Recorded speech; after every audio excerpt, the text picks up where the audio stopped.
This week's vlog is kind of all over the place as far as there not being any structure at all. This whole past week we had a family from out of town visiting, and so we were just spending time with family and having like quality time. So I really did not film hardly anything. I recorded a grand total of 3 clips.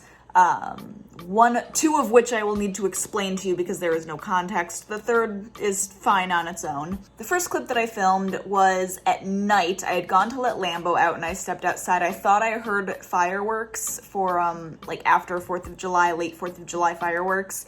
And I got outside and looked down and there was this massive slug just crawling around, and I took video of him because he was really cute and he was just doing his slug thing. He was about, I would say, close to 4 inches long. Like, he was a big slug. I thought he was a fun little guy, so I recorded him. So sorry if you don't like slugs, but now that's over. The next clip was on Monday. We had family over and they were all hanging out visiting. We had made food. We were all just sitting around the table talking and laughing and enjoying time together.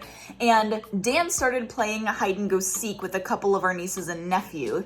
And they were playing and hiding, and Dan was hiding.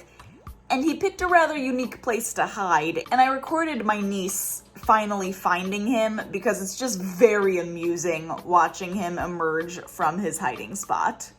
Go for it. In the dishwasher. Is he in the dishwasher?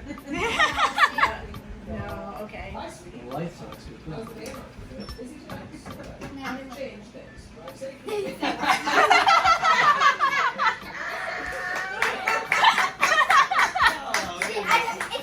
I don't know how big these cupboards are. Well, I'll tell you, they're not very big. Why I'm surprised you. And the last clip is I actually vlog like a normal vlogger, so you can just watch that on your own. So I'm currently waiting outside to go to Flo's house to spend time with family. Dan is at work. It is Thursday currently.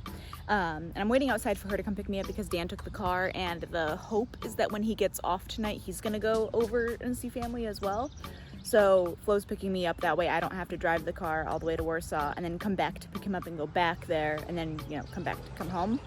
So that is the plan. But while I'm outside waiting, I was looking at our Marion berry bush that is here in the corner. This is what it looks like. And this, I don't know if I ever mentioned it in a vlog, that we bought this for one of my state recipe videos.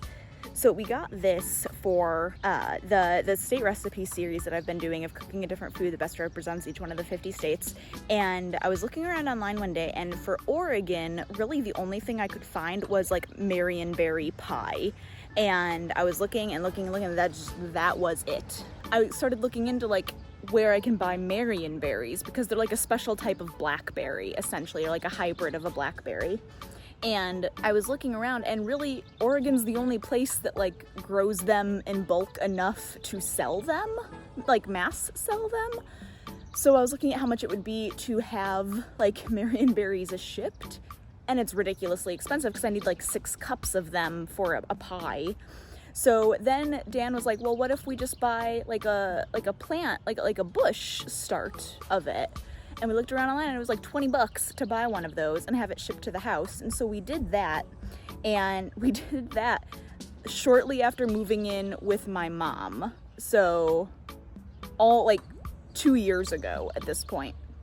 And when it took like a month and a half or 2 months to get to us. And when we got it, we were like, well, we can't plant it at my mom's house. She doesn't have anywhere for it. So we planted it at his brother and sister-in-law's house, who also lived in town, who had a garden and had space. So we planted it there. And while they had it, they were like, it started growing a little bit, but it really hasn't done anything. They're like, we tried, doing all this different stuff because she knows a lot about plants and things like that. So she was like, we tried doing stuff. It doesn't really seem like it's wanting to do much. So then when we bought this house, when we moved in and we were living with Dan's parents, I'm outside, so there's just truck noises everywhere. when we were living with Dan's parents for the month before we closed on this house, we brought the Marionberry bush with and put it in Dan's dad's garden, and it stayed there all winter and basically just went dormant, but his dad covered it and like kept up with it because he also knows a lot about gardening and plants. And so then when spring came, we finally brought it over and transplanted it.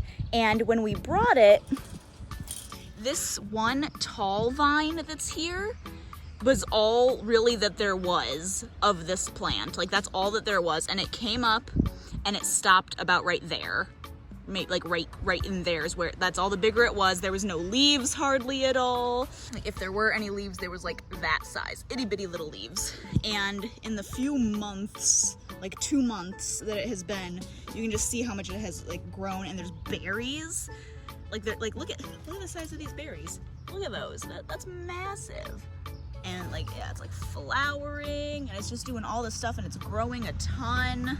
So while I'm waiting, I just plucked one of the big blackberries that were ready to eat, and I ate it, and it's really, really good. Like I would happily eat a pie full of those. The hope is that this is going to grow enough so that by this time next year, hopefully there is enough that I can make like a pie out of it, essentially.